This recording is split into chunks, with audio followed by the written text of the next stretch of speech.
When it comes to our families, we all want justice. We want the monsters who harm our loved ones to rot in prison for the rest of their lives. But for Francesco DiNardo, it wasn't that straightforward, because the person who brutally murdered his wife and 11-year-old son was his own daughter. On February 21st, 2001, in the quiet town of Novi Ligure, Italy, a crime so savage took place that seasoned investigators struggled to process what they saw. 47 stab wounds to a mother, 57 stab wounds to a child, blood covering every surface of what should have been a safe family home. Today, we uncover the horrifying truth behind the Novi Ligure Massacre, a case that forced a father to choose between justice for his murdered family and love for his surviving child. Viewer discretion is strongly advised. The details of this case are exceptionally graphic and disturbing, describing brutal acts of violence in vivid detail. This content may not be suitable for all audiences, especially younger viewers or those sensitive to gore. It's 9 p.m. on a cold February evening in Novi Ligure, a small town in the Piedmont region of northern Italy. The streets are mostly empty, families settling in for dinner, when suddenly the tranquil night is shattered by desperate screams. A young girl, just 16 years old, runs frantically through the narrow streets. Her clothes are stained with blood, her face twisted in terror. This is Ariane DiNardo, and she's crying out for help, her voice echoing off the stone buildings as she pounds on doors, begging someone, anyone, to listen. When the first neighbors reach her, Erica collapses, sobbing uncontrollably. Through her tears, she manages to tell them something horrifying. Her mother and little brother have been murdered, killed by intruders who broke into their home while she was out. The police arrive within minutes. What they find at the DiNardo family home on Via Don Beniamino de Catra will haunt them forever. As investigators step through the front door of the DiNardo residence, they're met with a scene of unimaginable brutality. Blood covers the kitchen floor, splattered across walls and cabinets. In the center of this carnage lies Susanna Cassini, a 41-year-old accountant, her body bearing the wounds of a vicious attack. The investigators count the injuries 47 stab wounds. This wasn't a quick death. This was prolonged, brutal, methodical. But the horror doesn't end there. Upstairs, they discover 11-year-old Gianluca DiNardo in the bathroom. The little boy, who had been preparing to wash after a basketball game, suffered an even worse fate. 57 stab wounds cover his small body. The walls are smeared with blood, evidence of a desperate struggle. The bathroom stereo is still playing at maximum volume, as if someone had tried to drown out the screams. Detective after detective walks through the scene, each one struggling to comprehend the level of violence. 97 total stab wounds between mother and son. The forensic team works methodically, photographing every detail, every blood stain, trying to piece together what happened in this house of horrors. Outside, Erica sits wrapped in a blanket, still trembling. When the lead investigator approaches her, she tells her story through broken sobs. She had gone out that evening, she explains, and when she returned around 9 p.m., she found the garage door open. Suspicious, she entered through the back, only to discover the bodies of her mother and brother. But most shocking of all is her description of the killers. 2 men, she says, Albanian immigrants who had broken in to rob the house. She even provides detailed descriptions: their height, their clothing, their accents. She tells police she hid when she heard them in the house, watching in terror as they committed these unspeakable acts. The investigators listen carefully, taking detailed notes. In a town where immigrant tensions already run high, this testimony sends shockwaves through the community. By morning, news of the Albanian massacre spreads like wildfire across Italy. Newspapers scream headlines about immigrant violence. Politicians call for immediate action against illegal immigration. The Northern League, a right-wing political party, organizes massive demonstrations. Thousands march through Italian cities, demanding stricter border controls and the deportation of illegal immigrants. The anti-immigrant sentiment reaches fever pitch, and Ariane DiNardo becomes a symbol of innocent Italian families threatened by foreign criminals. Within 24 hours, police arrest Cesar Talali, a young Albanian man who matches Erica's description. The 19-year-old is taken into custody as crowds gather outside the police station, some shouting for justice. others calling for revenge. Cesar maintains his innocence, but public opinion has already convicted him. The case seems closed, but experienced investigators know that the most obvious answer isn't always the right one. As the initial shock begins to fade, Detective Sergio Parisi starts noticing troubling inconsistencies. He walks through the DiNardo house again, this time looking beyond the obvious horror, searching for the details that don't quite fit. The front door shows no signs of forced entry. Neither do any of the windows. For alleged burglars, these intruders were remarkably careful not to damage anything while breaking in. More puzzling still, nothing appears to have been stolen. Valuable jewelry sits untouched in plain sight. Electronics remain in place. If this was a robbery gone wrong, why didn't the perpetrators take anything? Then there are the family's 2 guard dogs. These animals should have barked at strangers, but neighbors report hearing nothing unusual until Erica's screams for help. The murder weapons themselves raise questions too. Both knives came from the DiNardo family's own kitchen. Would professional criminals rely on weapons they found at the scene, or would they come prepared? Detective Parisi shares his concerns with his colleagues. Something about this case doesn't add up. But with public pressure mounting and a suspect already in custody, few want to hear his doubts. 3 days after the murders, an elderly neighbor approaches the police with disturbing information. She had seen something on the night of February 21st, something that didn't match Erica's story. Around 8:30 p.m., she explains, she noticed a young man leaving the area on a scooter. What caught her attention wasn't just his hurried departure, it was the blood on his clothing. Dark stains that covered his pants, visible even in the dim streetlight. The description she provides doesn't match any of the alleged Albanian intruders. Instead, it sounds remarkably like Mauro Favaro, Erica's 17-year-old boyfriend known locally by his nickname, Omar. This revelation forces investigators to take a harder look at Erica's story. If Omar was at the scene, why hadn't she mentioned it? And why would he be covered in blood if he had simply witnessed the crime from a distance? Detective Parisi now focuses his attention on the 2 teenagers. Erica DiNardo and Mauro Favaro have been dating for several months. Their relationship is intense, passionate, and by some accounts, troubling. Teachers describe Erica as a bright but troubled student, someone who had been struggling academically and clashing frequently with her mother. Susanna Cassini had expressed concerns about her daughter's relationship with Omar, calling him bad company and trying to limit their time together. Friends and classmates paint a picture of 2 young people consumed by their relationship, increasingly isolated from their peer groups. Some describe disturbing behavior, intense arguments followed by equally intense reconciliations. But is this enough to suggest murder? The investigators need more than suspicious behavior. They need evidence. Investigators make a calculated decision. They bring both Erica and Omar to the police station, officially as persons informed about the facts, not as suspects, but as potential witnesses who might provide additional information. The teenagers are placed in a small anteroom and told to wait. What they don't know is that the room is equipped with hidden cameras and audio recording devices. Every word, every gesture, every moment is being captured. At first, both teens appear nervous but cooperative.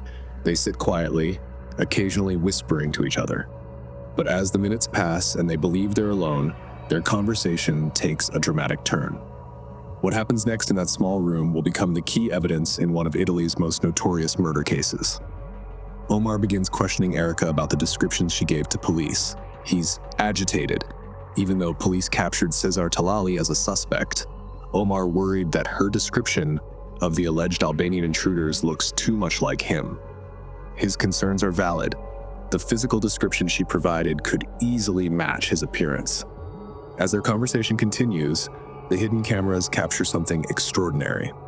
Erica, apparently lost in thought, begins making stabbing motions with her hand. She moves her arm up and down repeatedly as if reliving the events of that night. Then comes the most damning moment of all. Erica turns to Omar and asks him a question that changes everything. She wants to know if he had fun killing Susanna and Gianluca. The audio is crystal clear. There's no ambiguity, no room for misinterpretation.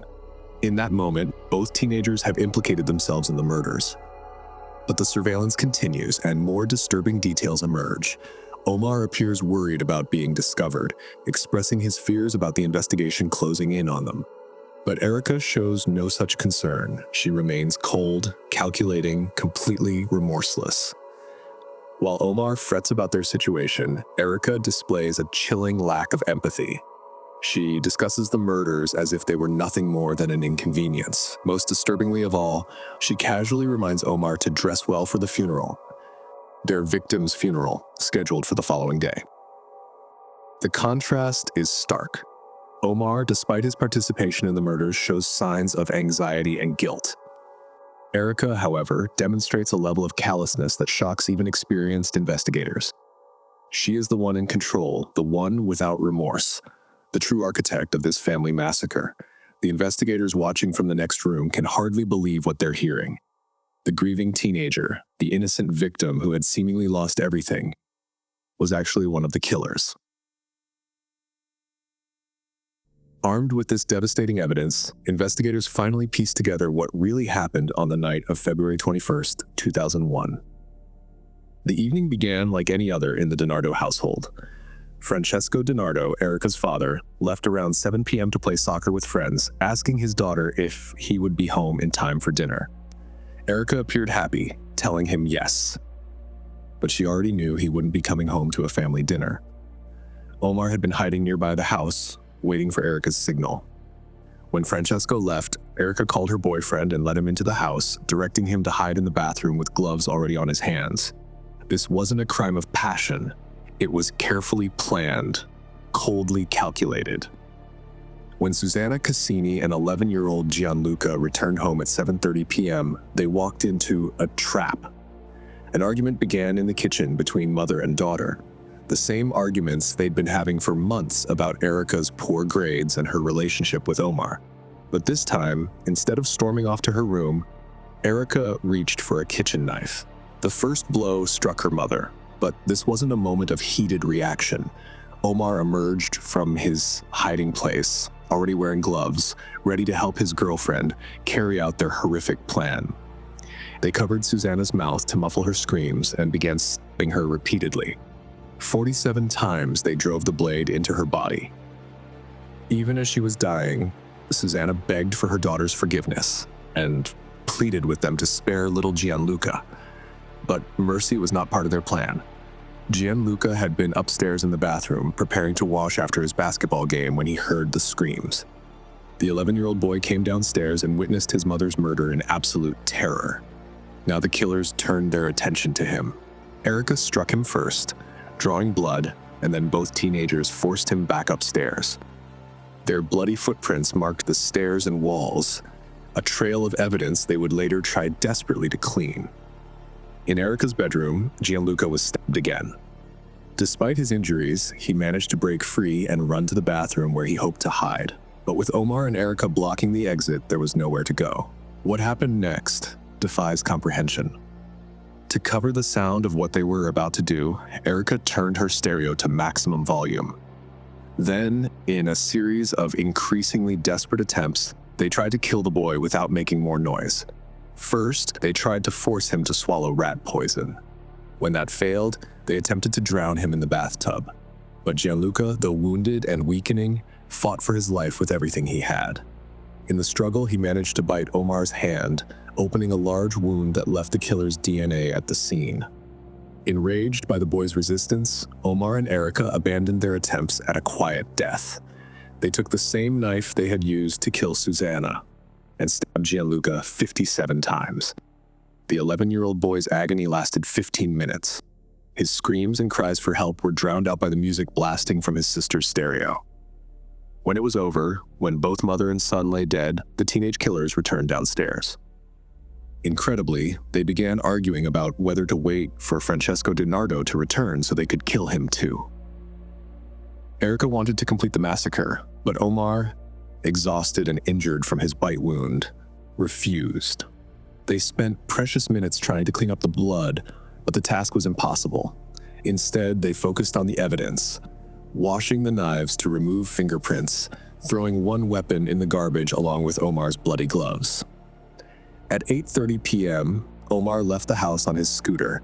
This was when the neighbors saw him covered in blood, speeding away from the scene of the crime. For 30 minutes, Erica remained alone with the bodies of her mother and brother. Finally, at 9 p.m., she left through the garage and began her performance, running through the streets, screaming for help, playing the role of the devastated survivor. The surveillance footage from the police station changes everything. Within hours of recording their conversation, both teenagers are arrested and charged with double murder. The community that had rallied around Erica now struggles to comprehend the truth. This wasn't a crime committed by foreign intruders. It was a family massacre carried out by a daughter and her boyfriend.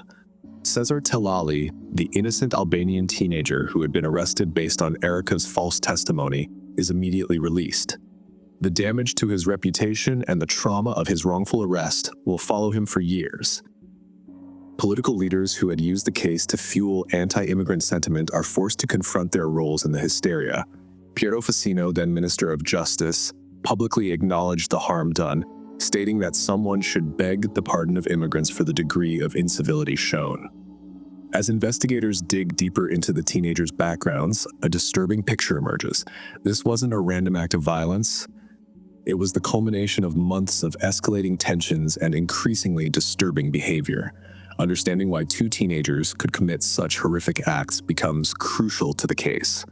The Juvenile Court of Turin appoints a team of 3 psychological experts, including renowned criminologist Professor Adolfo Ceretti, to evaluate both defendants. The assessment reveals significant personality disorders. Erica is diagnosed with borderline personality disorder with narcissistic traits, a condition that affects her ability to maintain stable relationships and manage intense emotions. Omar suffers from dependent personality disorder, making him susceptible to manipulation and control by stronger personalities. However, the experts conclude that neither condition is severe enough to affect their legal responsibility. Both teenagers understood their actions and possessed the mental capacity to be held accountable. The psychological evaluation reveals something even more disturbing: the nature of their relationship. Erica was clearly the dominant partner, keeping Omar connected through intense sexual relationships and emotional manipulation. Their bond was characterized by compulsive behavior, occasional drug use, and increasing isolation from family and friends. The experts determined that neither would have committed such crimes individually. This was what they term a couple crime. On December 14, 2001, less than 10 months after the murders, Erica DiNardo and Mauro Favaro faced judgment in the Juvenile Court of Turin. The proceedings are closed to the public due to their ages, but the case has captured national attention. The defense attempts to argue semi-mental infirmity, claiming that the defendants' psychological conditions diminished their responsibility. But the evidence is overwhelming. The surveillance footage, the forensic evidence, and the calculated nature of their planning all point to what the judges call lucid and utilitarian premeditation. The court hears testimony about the victims. Susanna Cassini, a devoted mother who had worked hard to provide for her family, and Gianluca DiNardo, an innocent child whose only crime was coming home at the wrong time. Francesco DiNardo, the surviving father, faces the impossible task of testifying about the loss of his wife and son at the hands of his own daughter. His pain is evident, but remarkably, he continues to support Erica throughout the proceedings. The sentences are severe by juvenile court standards. Erica receives 16 years in prison, while Omar is sentenced to 14 years. The difference reflects the court's recognition of Erica's dominant role in planning and executing the murders. The years in prison bring different paths for the two killers. Erica uses her time for education and reflection, earning a degree in philosophy with a thesis on Socrates. She spends time in a judicial psychiatric hospital in Castiglione dello Stiviere, where she meets a volunteer musician who will later become her husband. Omar's journey is less stable. His dependent personality makes prison life particularly difficult, and he struggles with the reality of what he has done. Both serve substantial portions of their sentences. Omar is released in March 2010 after approximately 9 years, benefiting from good behavior reductions. Erica follows in December 2011 after 10 years behind bars. The transition back to society proves challenging for both former inmates. Erica marries the musician she met during her rehabilitation and moves with him to Lake Garda, where she works in vineyard agriculture. According to Don Antonio Mazzi, the priest who cared for the community she attended in Brescia, she gained the right awareness of the tragedy, the one that allows you to continue living. Her father Francesco continues to support her, demonstrating a level of forgiveness that many find incomprehensible. He has remarried but maintains their relationship, showing that even in the darkest circumstances, love can endure. Omar's post-release life proves more troubled. In 2016, he's sentenced to 4 months for assaulting a Milan journalist who attempted to interview him. More seriously, as of January 2025, he faces new charges of domestic violence and sexual assault against his ex-wife, with allegations including death threats and violence that also affected their young daughter. 24 years after the Novi Ligure Massacre, the case continues to raise uncomfortable questions about justice, rehabilitation, and the nature of evil. Can someone who commits such horrific acts truly change? Is redemption possible after crossing certain lines? Erica's apparent successful rehabilitation stands in stark contrast to Omar's ongoing legal troubles. Their different paths suggest that while some can find redemption, others remain trapped by the darkness that once consumed them. The case also serves as a sobering reminder of how family dysfunction, personality disorders, and toxic relationships can converge into unthinkable violence. It challenges our assumptions about who is capable of murder, and forces us to confront the reality that sometimes the greatest threats come from those closest to us. Francesco DiNardo still lives in the family home, where his wife and son were murdered. His choice to forgive his daughter while maintaining his relationship with her represents perhaps the most remarkable aspect of this entire tragedy. In a world often consumed by revenge and retribution, his capacity for forgiveness offers a different model for healing. Susanna Cassini's mother also chose forgiveness, stating that she had forgiven her granddaughter and hoped to see her again. These acts of grace don't erase the horror of what happened, but they demonstrate the human capacity to choose love over hate, even in the face of unimaginable loss. The streets of Novi Ligure are quiet now, the protesters long gone, the headlines faded, but the lessons of February 21, 2001 remain as relevant as ever. A reminder that the capacity for both evil and forgiveness exists within us all, and that our choices determine which one defines us. In the end, the Novi Ligure Massacre is more than a true crime story. It's a meditation on the human condition itself, showing us the depths we can sink to and the heights we can reach, even in the aftermath of unthinkable tragedy.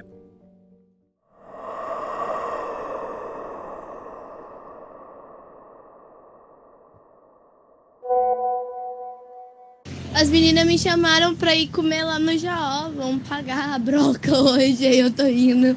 Elas vão me buscar de carro, mãe. Aí eu vou, né? Vai pagar comida e vai me buscar de carro e me deixar em casa. Sou besta. How would we feel if the friends we thought were thicker than blood, the ones we trusted with our deepest secrets and most vulnerable moments, turned out to be the very ones plotting our destruction when we least expected it? At 7:49 p.m. on August 24th, 2021, 18-year-old Ariane Bárbara Laureano de Oliveira sent what would become her final message to her mother. In that voice recording, her excitement was unmistakable as she told her mom about friends picking her up for dinner, friends who would kill her less than 4 hours later. But this wasn't a crime of passion or even a robbery gone wrong. This was something far more disturbing. 4 young people had methodically planned to commit murder, not for money, not for revenge, but as a twisted psychological experiment. Tonight, we uncover the horrifying truth behind what investigators would call the psychopath test murder. August 25th, 2021, Goiânia, the capital city of Goiás State, Brazil. Ariane Laureano woke up to every parent's worst nightmare. Her daughter's bed was empty, and she hadn't come home from what was supposed to be just a casual dinner with friends. Ariane was 18, old enough to stay out late, but this was different. She always texted her mother, always let her know when plans changed. The silence was completely out of character for a girl who maintained close contact with her family.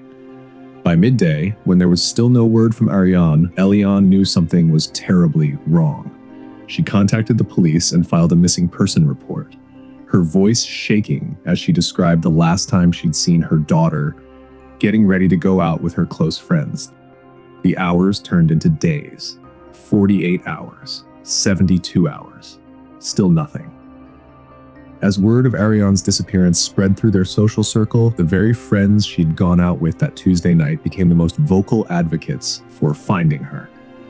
Raisa Nunes Borges, 19 years old, contacted Eliane repeatedly, expressing deep concern for Ariane's safety. She joined search parties, combing through neighborhoods and parks. She shared missing person posts on social media, pleading with followers to help find her friend. Jefferson Cavalcante Rodriguez, 22, offered to drive Eliane around the city as they searched. He spoke to police officers, providing what appeared to be helpful information about Ariane's state of mind the last time he'd seen her. Enzo Giacomini, who went by the name Freya and was just 18, seemed devastated by Ariane's disappearance. They participated in volunteer search efforts, appearing genuinely distraught about their missing friend. Even a 16-year-old member of their skateboarding group joined the search efforts, helping to distribute flyers and organize community volunteers. To Eliane, these young people represented hope. They were the last ones to see Ariane alive, and their dedication to finding her seemed to prove they genuinely cared about her well-being. Their concern felt authentic. Their worry seemed real. By the third day of Ariane's disappearance, local media outlets began covering the story. A young woman missing after going out with friends, it was the kind of case that captured public attention and demanded answers.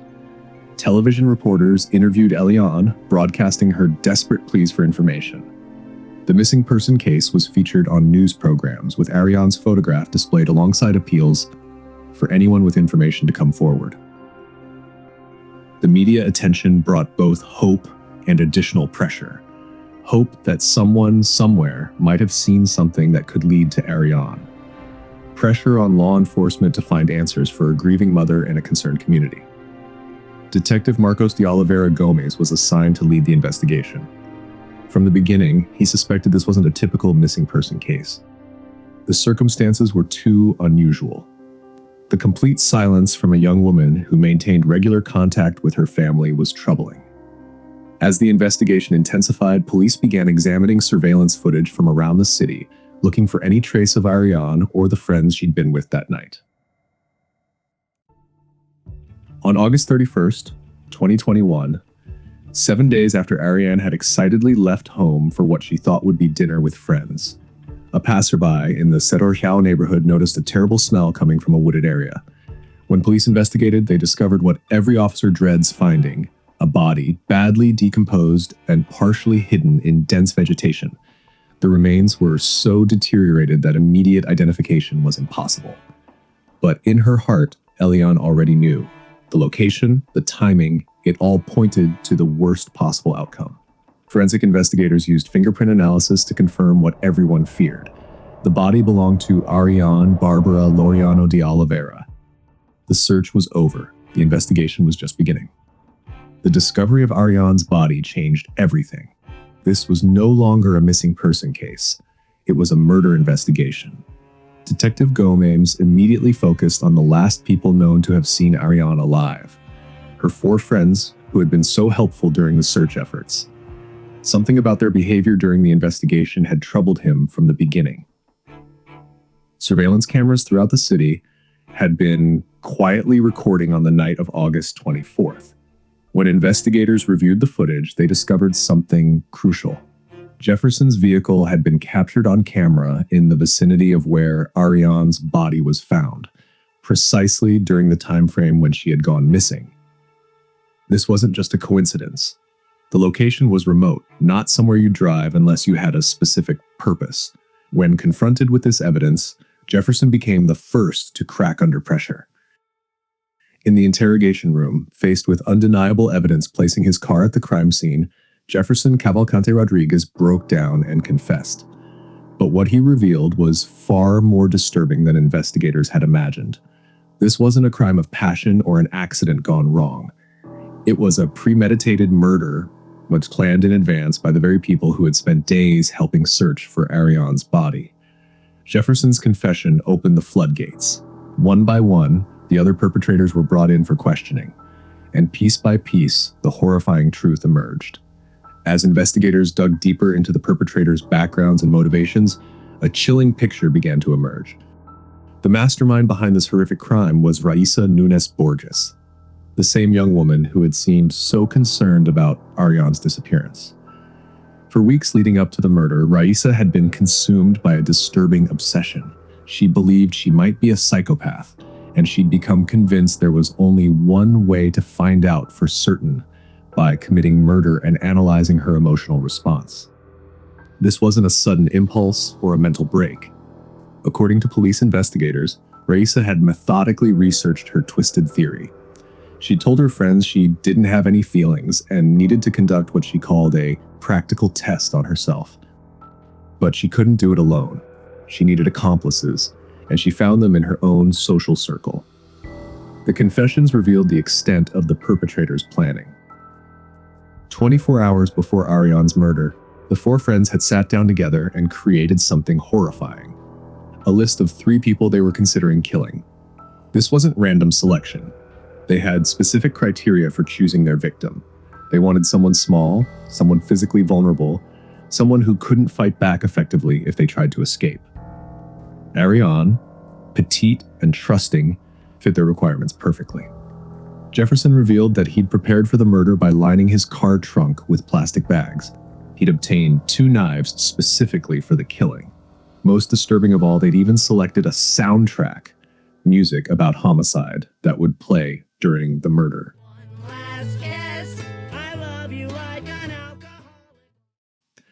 The plan was ritualistic in its precision.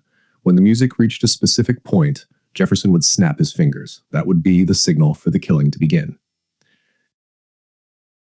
Now, with the full truth emerging, investigators could piece together Ariane's final hours with horrifying clarity. That Tuesday evening, as Ariane got ready for what she thought would be a fun night out with friends, her killers were making their final preparations. She had no idea that the people she trusted most had already decided she would die that night. At 8:05 p.m., Ariane had sent that final audio message to her mother, the one that would haunt investigators and her family forever. The excitement in her voice, the complete trust she had in these people, made what happened next even more heartbreaking. The murder took place inside Jefferson's moving vehicle as they drove through the streets of Goiânia. Each killer had been assigned a specific role in their twisted plan. Raisa sat in the back seat next to Ariane, waiting for the predetermined signal. When Jefferson snapped his fingers to the beat of the homicide music, she immediately attempted to strangle her friend with her bare hands. But Raisa wasn't strong enough to complete the task alone. That's when Enzo climbed from the front passenger seat into the back to take over the strangulation. While Jefferson continued driving as if nothing was happening, Enzo successfully strangled Ariane until she lost consciousness.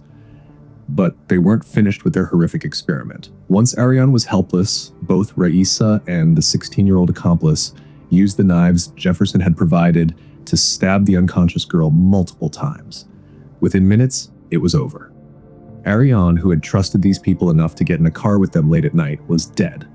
What happened next revealed the true depth of the killer's depravity.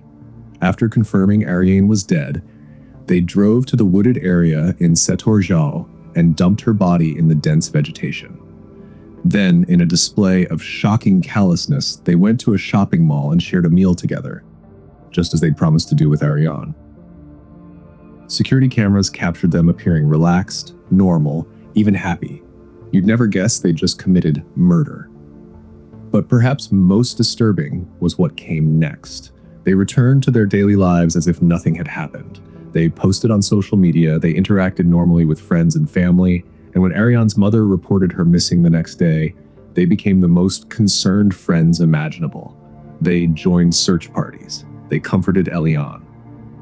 They provided false information to police while pretending to be worried about their victim's safety. For 7 days, they looked Eliane in the eye and lied about the last time they'd seen her daughter, knowing all along that Ariane was dead because they had killed her. The emotional impact of this betrayal cannot be overstated. Eliane Laureano hadn't just lost her daughter to random violence.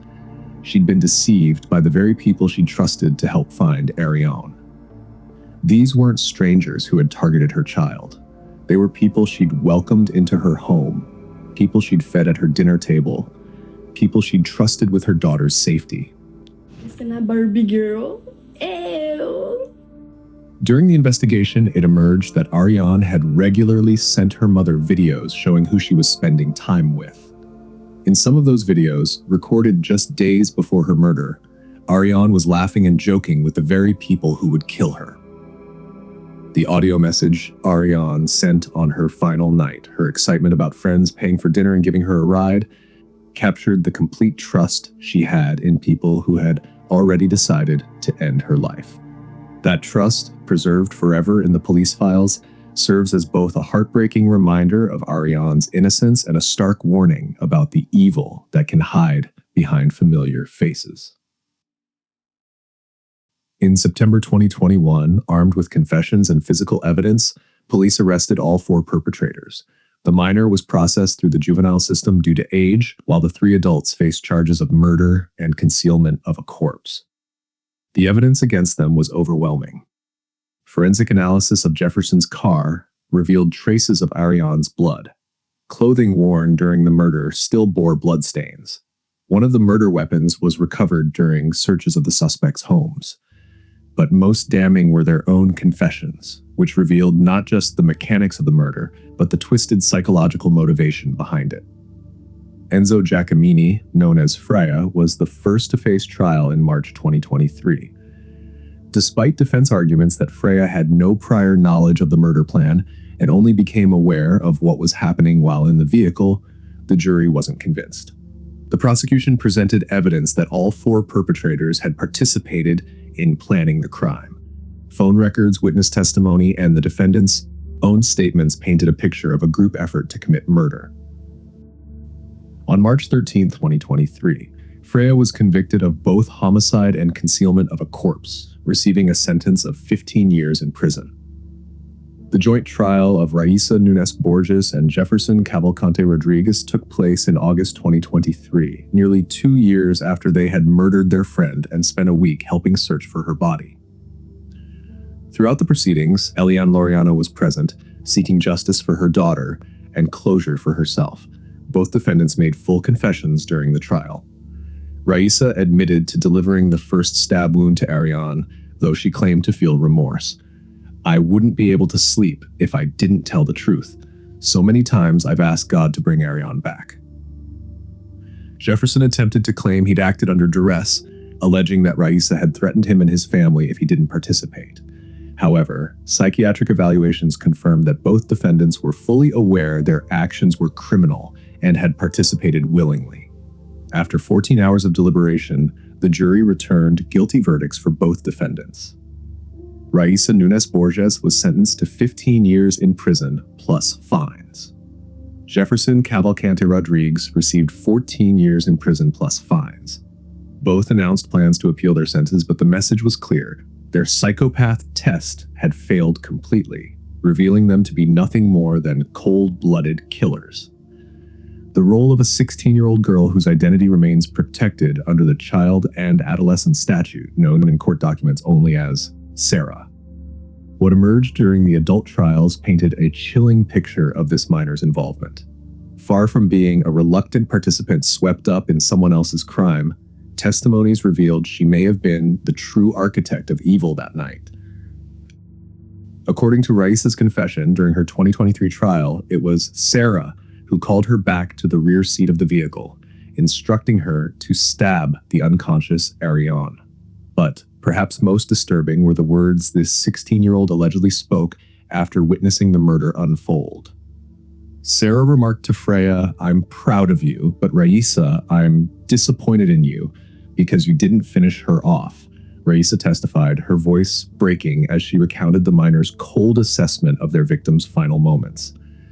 This wasn't the behavior of a scared child caught up in someone else's violence. This was calculated cruelty from someone barely out of childhood herself. In a system designed to rehabilitate rather than punish, Sarah received the maximum sentence available under Brazilian juvenile law, 3 years in a juvenile detention facility. While her adult accomplices received sentences ranging from 14 to 15 years in adult prisons, this minor, the one prosecutors say was most responsible for the crime, will be free before her 20th birthday. For Eliane Laureano, no sentence could bring back her daughter or erase the pain of such a senseless loss. The betrayal was particularly devastating because these weren't strangers who had targeted Ariane. They were people she'd trusted with her child's life. The case sent shockwaves through Brazil and beyond. The idea that young people could plan and execute such a calculated crime while maintaining the facade of concerned friends was deeply disturbing. Mental health professionals used the case to highlight the dangers of self-diagnosis and the misuse of psychological concepts. They emphasized that legitimate concerns about mental health should always be addressed through proper professional channels, never through criminal experimentation.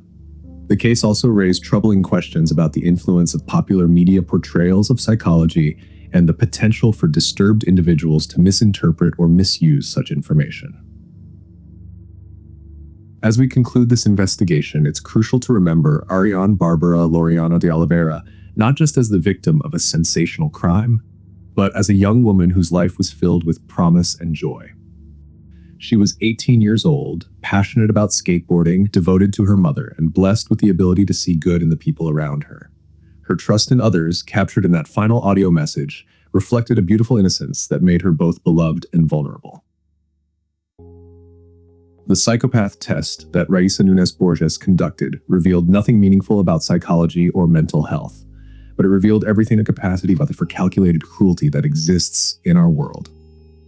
And the devastating consequences when trust is weaponized by those who lack basic human empathy. Today, Ariane's killers sit in Brazilian prisons, their twisted experiment having taught them nothing except the weight of their own evil. But Ariane's memory lives on through her mother's love and through the lessons her case teaches us about the preciousness of trust and the importance of cherishing those who see the best in us. In the end, Ariane's trusting nature wasn't a weakness. It was a strength that her killers could never understand or possess, and that's something they'll have to live with for the rest of their lives.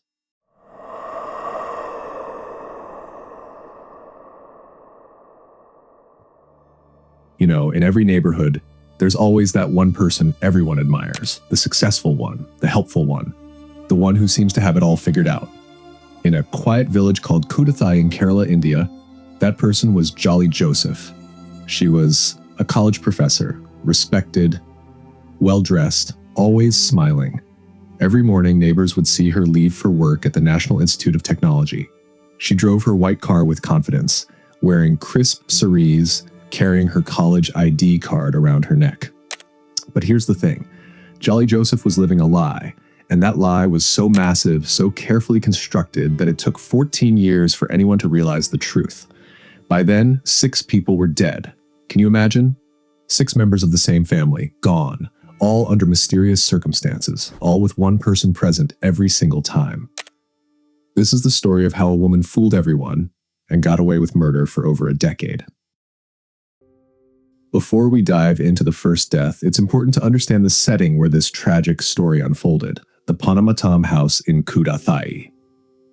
This wasn't just any family home. The Panamatam family was affluent and well-respected in their community.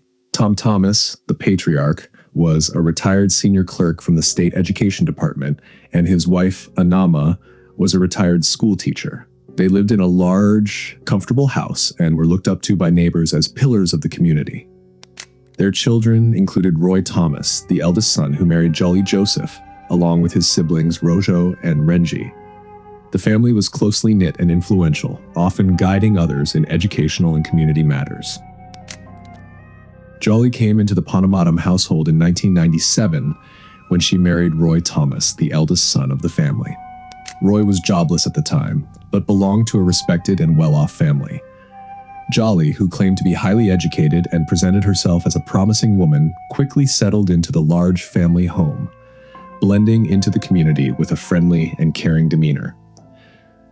To the neighbors and even to the family members, she seemed like the perfect daughter-in-law, warm, helpful, and ambitious. But beneath that friendly facade, there were lies and ambitions that would soon unravel the peaceful life of the Panamatum family. Let me take you back to August 22nd, 2002. It was an ordinary day in the Panamatum house. Anama Thomas was at home with her family. She was a strong woman, someone people respected in the community. Tom and Anama always cared deeply about their children's future and education. They wanted every child in the family to succeed. Jolly claimed to be well educated, or at least that's what everyone believed. Anama, hoping Jolly would achieve great things, encouraged her to keep studying or find a good job. Jolly agreed at first, but soon announced she was pregnant, so Anama eased off, believing her daughter-in-law needed rest during the pregnancy. After Jolly gave birth to her first son, Remo, and he turned 2, Anama started urging her again to find a job. But this time, Jolly became reluctant, resisting the pressure that once again crept into her daily life. Now, Anama was getting suspicious of her daughter-in-law. You see, Jolly claimed to have impressive degrees, a master's in commerce, certificates, qualifications. But Anama, being a teacher herself, was starting to ask uncomfortable questions. She kept pushing Jolly to find a job or continue studying, and Jolly, she was feeling the pressure. So she decided to relieve this pressure in an unimaginable way. That afternoon, Jolly made mutton soup for lunch.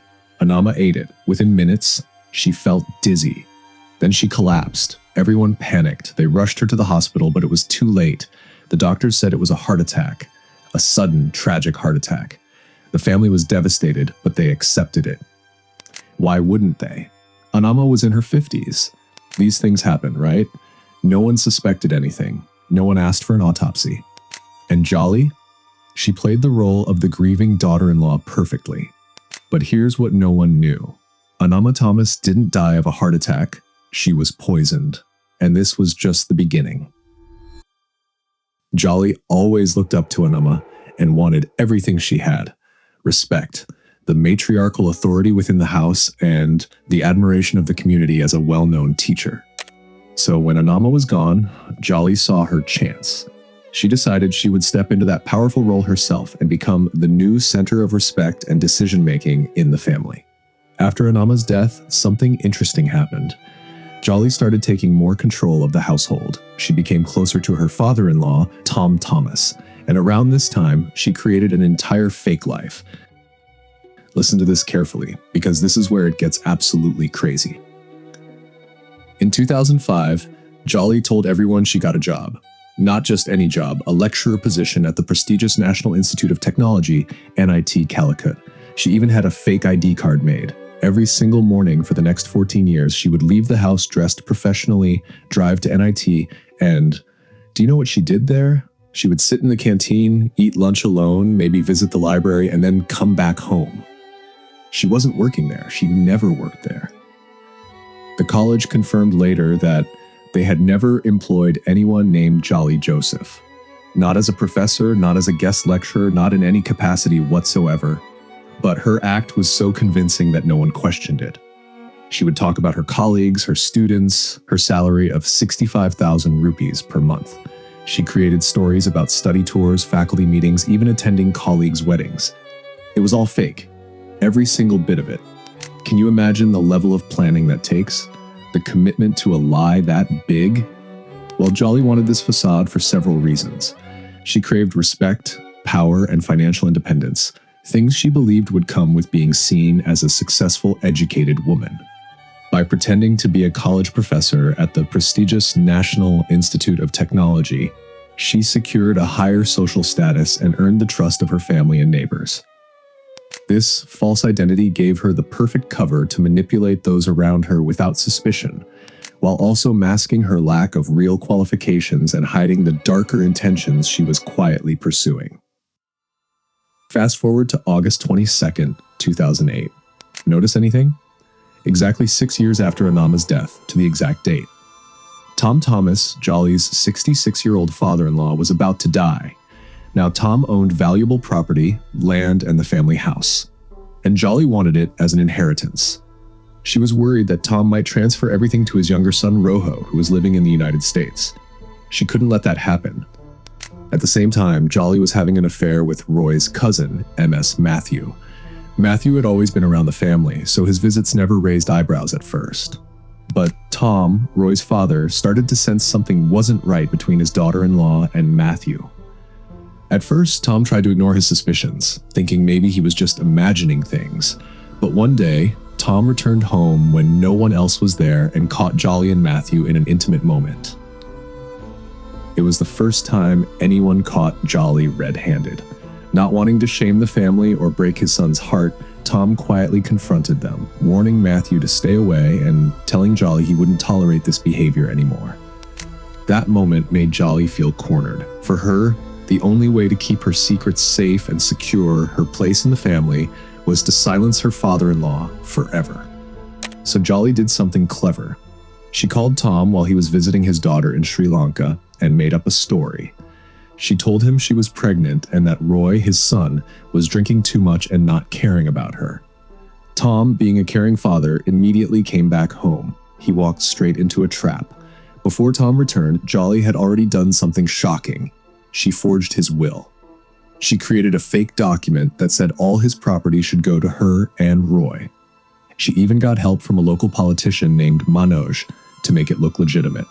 Manoj helped Jolly create the forged document because he was promised a share of the family property if her plan succeeded. His involvement was driven by personal gain and the benefits he believed he would get by helping Jolly seize the assets. On August 22nd, Tom Thomas ate dinner with his family. Jolly had mixed cyanide into his food. This time, she wasn't using regular poison. She was using cyanide, one of the deadliest substances known to man. A neighbor, Muhammad Bava, heard sounds of someone being violently sick from the Thomas house. When he rushed over, Jolly calmly told him that Tom wasn't feeling well. Muhammad found Tom unresponsive. They rushed him to the hospital, but he was already dead. The doctors said, heart attack. Again and again. No one questioned it. No autopsy. The family accepted it as a tragic loss. But Jolly, she immediately produced the forged will. The property was now hers. Tom's other children, Rojo and Renji, were suspicious about that will. Something didn't feel right, but they had no proof. What could they do? They worried that raising these concerns might damage their relationship with Roy, the eldest brother. Afraid that suspicion or accusations would break the bond they all shared, they chose to keep quiet and leave things as they were. September 30th, 2011. This is where Jolly crossed a line that most people can't even imagine. She decided to kill her own husband, Roy Thomas. Why? Well, their marriage was falling apart. Roy was unemployed, which embarrassed Jolly, especially since she was pretending to be a successful professor. But more importantly, Jolly had developed feelings for someone else, Roy's cousin, a man named Shaju, and Roy was in the way. You see how Jolly shifted her interest, from Roy to Matthew and then to a new man named Shaju. Unlike Matthew, Shaju had a solid reputation within the family and community. Recognizing this, Jolly decided she had to be with Shaju to secure her position and fulfill her ambitions. That evening, Jolly served Roy dinner. Rice and Bengal graham curry, laced with cyanide. After eating dinner, Roy suddenly felt nauseous and rushed to the toilet, shutting the door tightly behind him. From outside, Jolly could hear his final moments, the harsh coughing, the desperate gasps for breath. She made sure to close all windows and doors, keeping his struggle muffled so no one nearby could hear. When she was confident no sounds were coming out from the bathroom anymore, she calmly approached the neighbors, feigning concern and saying she didn't know what had happened, but that Roy hadn't answered the door once he had gone inside the toilet. Roy was found dead in the ground floor bathroom with the door locked from the inside. Jolly immediately started telling everyone it was suicide. She said Roy was depressed about money problems, that he couldn't handle the financial stress. But here's where things took a different turn. Roy's maternal uncle, a man named Matthew Manjadil, insisted on an autopsy. This was the first time anyone had demanded a proper investigation. And what did the autopsy reveal? Cyanide poisoning. The forensic doctor, Dr. Sonuar, had a rare genetic ability. She could smell cyanide. Only about 33% of people can do this. She immediately wrote in her report, "A strong case of cyanide caused the death." This should have been it, right? This should have exposed everything. But guess what happened? The police closed the case and called it a suicide. Can you believe that? They had forensic evidence of cyanide poisoning, and they just ignored it. They said Roy killed himself and closed the investigation. This decision, this negligence, it allowed Jolly to kill 3 more people. Suspicion became stronger this time for Roy's sister Renji and brother Rojo. They had the autopsy report. They knew something was wrong, but the police wouldn't listen. And Jolly? She continued living her lie, free to kill again. Now, this is where the story becomes truly horrifying, because Jolly's next victims, they were a mother and her 2-year-old daughter. Remember Shaju, the man Jolly wanted? He was married to a woman named Siley, and they had a daughter named Alfine. Jolly saw them as obstacles. In May 2014, during a family gathering, Jolly gave little Alfine a slice of bread. But this bread, it had cyanide on it. The toddler ate it, stopped breathing, and died. Everyone thought she choked on the food. A tragic accident. That's what they believed. Alfine was 2 years old. Just 2. What kind of person kills a baby to clear the way for a relationship? But Jolly wasn't done.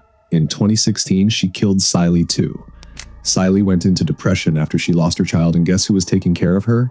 Jolly herself. She gave her pills, telling her they would help with depression and anxiety. Siley took them and collapsed, dying with her head in Jolly's lap. After confirming Siley was dead, Jolly sent a text message to Shaju. Just 2 words, everything clear. Think about that for a moment. Everything clear, like she just finished some routine task, not like she just murdered his wife. But to this date, due to lack of evidence, Shaju is not convicted for the murder of his wife and daughter as an accomplice. But Renji noticed something strange at Siley's funeral. While everyone else wore sadness on their faces, Jolly seemed strangely happy inside. Yet when it came time for her to be buried, she put on a sorrowful mask. The moment that stood out most was when Siley's husband, Shaju, leaned in to give his wife a last kiss. Suddenly, Jolly stepped in and joined him, making the moment awkward and uncomfortable for those watching.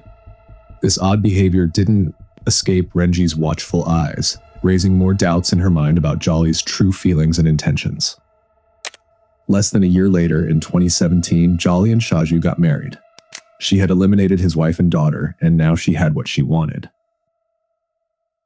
But there was still one problem for Jolly.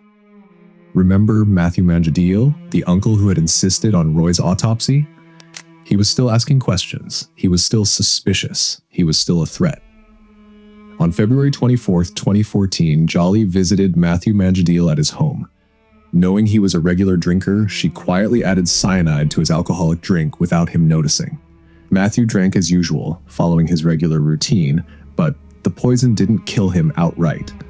Instead, he began coughing and choking, showing the same distressing symptoms that Tom Thomas had exhibited years earlier. Watching from her house, Jolly realized Matthew's struggle might attract the neighbors' attention and foil her plan. So, later that day, she went back to his home with a bottle of water laced with cyanide. When Matthew complained of feeling unwell, she gave him the poisoned water, ensuring the deadly poison finally took its fatal toll. And here's something absolutely chilling. Jolly's younger son was present during the second poisoning. According to police reports, she asked the boy to check if anyone was coming while she poisoned Matthew. She involved her own child in murder. Matthew died, and once again, everyone believed it was natural causes. He'd had heart problems before, so it made sense, right? By now, Jolly had gotten away with 6 murders, 6 people dead, and no one suspected a thing. She was living her dream life. Fake professor job, new husband, control of the family property. She thought she'd gotten away with it all. But she hadn't counted on Rojo Thomas. In 2018, Rojo started connecting the dots. His mother, Anuma, is dead. His father, Tom, dead. His brother Roy dead. His uncle Matthew dead. And every single death happened with Jolly present. Every single one. Rojo, Roy's brother who was living in the United States, never stopped questioning his brother's death, along with his sister Renji. For years, they pored over the autopsy report, the one that plainly stated cyanide poisoning, the one the police had ignored.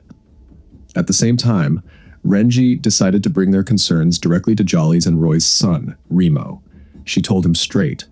She and Rojo suspected his mother and believed she might be linked to the deaths of his father and grandparents. Remo was shocked at first, but eventually found the courage to confront Jolly himself. At first, she denied everything. But as Remo pressed harder, Jolly confessed, not only to killing his father and grandparents, but also Matthew, Alphine, and Siley. The revelation hit Remo like a tidal wave, but he knew what he had to do. He told Renji everything. Together, they brought this information to the police. Rojo and Renji filed complaints. The local police dismissed them, but Rojo didn't give up. He took the matter to higher authorities. He contacted the crime unit. He kept pushing and pushing, until finally, in August 2019, the police agreed to investigate. Jolly knew that Rojo was going to be another obstacle in her plans, but unlike the previous 6, she couldn't get rid of him so easily. Rojo was living far away, outside her immediate reach. So she tried a different tactic. Jolly reached out to Rojo and tried to lure him back, inviting him to visit, promising that they could settle their misunderstandings if he just came home. But this time, Rojo was convinced she wanted to make him her next victim. He stayed cautious and, from the safety of the US, started pulling the strings that would finally trap Jolly and bring her crimes to light. And once the special crime unit started looking, they couldn't believe what they found. The police exhumed 5 bodies, they collected samples, they interviewed hundreds of people, and they discovered something shocking. Jolly's entire life was a lie. When they contacted NIT Calicut, the college confirmed she had never worked there. Never. Not even for a single day. They checked her educational certificates, all fake. They found the forged will. They tracked down her accomplices. You see, Jolly wasn't working alone in all this. She had help getting the deadly cyanide. MS Matthew, the man she had the affair with, worked in a jewelry store and got the poison for her from a goldsmith named Prajakumar. Since goldsmiths use cyanide legally in the process of designing and polishing gold jewelry, it was easy for Prajakumar to supply it.